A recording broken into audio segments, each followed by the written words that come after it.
On our first night, we found a house that was still mostly standing. We set up camp, trying to keep our spirits up. The flashlight beams made shadows dance on the walls, and for a second, my own shadow looked ... long, stretched out. It's twisted like something was pulling at it from the darkness.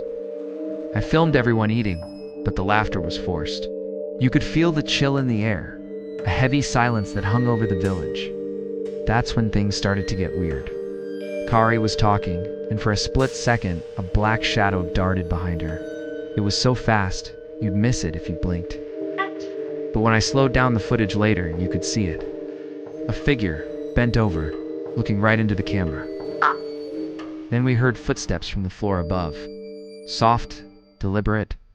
We'd already checked. The house was empty. Daiki swore he heard whispers, a strange, hissing language that made the hairs on my arms stand up. I knew something was off. Rewound the tape, and that's when I saw it. The camera had recorded a few seconds of just nothing. A void. Then the image snapped back, but it was wrong. It was like two different moments were layered on top of each other. In one replay, we saw ourselves, but we were wearing different clothes, fake beards.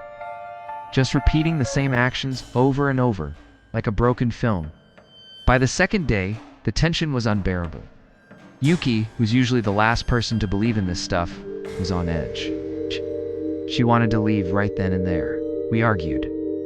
I told her we had to stay. We had to document this. While we were fighting, Akari found something. Underneath a small, dusty shrine, she uncovered a hidden cellar door.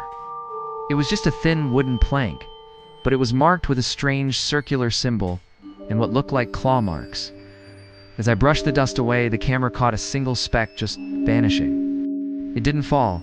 It was like the air just sucked it in. We had to go down. The air in the cellar was thick, smelling of mold and something else. Something rotten. It was pitch black, and my flashlight cut through the darkness, revealing walls covered in disturbing drawings. They were twisted human figures, all of them melting into a glowing shape in the center. I think it was meant to be Kagutsuchi. Faces were just elongated houses, eyes erased, mouths open in a silent scream. That's when Akari founded a diary belonging to the old village priest. She read the last lines aloud, her voice trembling. It does not kill us. It only makes us forget that we ever existed. When no memories remain, we will fade away. As she spoke the words, it does not kill. The tape flickered. The image cut, and when it came back, the same lines were there, but written in a different jagged handwriting. The letters looked like claws. In the dead silence that followed, the microphone picked up a low, vibrating hum, like a metal string being plucked. We all froze. When we got back above ground, it was chaos. Daiki just started screaming. He couldn't remember his mother's name. He just curled up in a corner, his face completely blank. His eyes were open, but there was nothing behind them. Yuki went quiet. Scarily quiet. Just stood there, staring at nothing. I kept filming, my hands shaking. I had to get this. Someone's out there, Akari whispered, pointing at the window. I turned the camera. Outside, in the dead of night, faint, transparent figures were drifting through the village streets. Couldn't make out their faces, just blurry outlines, like unfinished drawings. They were repeating the same meaningless actions over and over. Opening a door, closing it, sitting down, standing up. These were the souls Kagutsuchi had devoured, their memories gone, trapped in an endless loop. The camera panned past a window with an old doll on the sill. For a single horrifying moment, a face appeared in the reflection of the cracked glass, but there was no one in that room. As we backed away, we saw them. Fresh footprints in the dirt on the floor, perfectly clear as if someone had just stepped there. But there were no tracks leading away. They just stopped.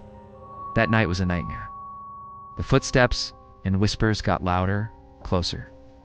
Then Daiki was gone. We found him in another house, just sitting there, cross-legged, his eyes wide and empty. He didn't recognize us.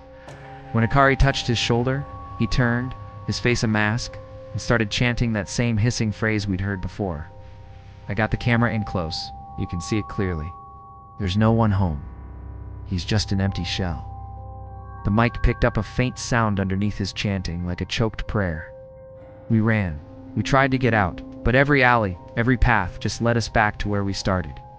The village was a maze, We kept crossing the same mossy bridge, passing the same rotted sign. But now the sign had a fresh scratch on it, as if someone had just touched it. Time was breaking. The clock on the camera would jump backward. We'd hear ourselves laugh moments before we actually did. Yuki couldn't take it anymore. She bolted, ran into a random house, and slammed the door shut. We screamed for her, but she didn't answer. We heard her scream once, a terrible, sharp sound that was cut off suddenly. We broke the door down. She was gone. All that was left was her jacket on the floor. No blood, no struggle. Just an empty jacket and a terrifying silence. Now it's just me and Akari. We found a small shrine at the edge of the village. I think this is the center of it all. In the middle of the shrine, a dim light just hangs in the air. It's not giving off light. It's pulling it in. It's Kagutsuchi. Not a monster, but a void. An absence. It's consuming our memories, Akari whispered, her eyes wide with terror. She started forgetting things. Her childhood, why we even came here. She tried to remember the name of her old school, but the word just wouldn't come. With whatever I have left, I'm keeping the camera rolling. I'm pointing it at the entity. The screen is glitching. There's a high-pitched shriek filling the air. Fragments of my own life are flashing on the screen. My mom's face, my first day of school, my friends, and then they just fade. They're all fading. My voice is getting weak. I can't remember what is my name, Akari. Who is she? Why am I holding this?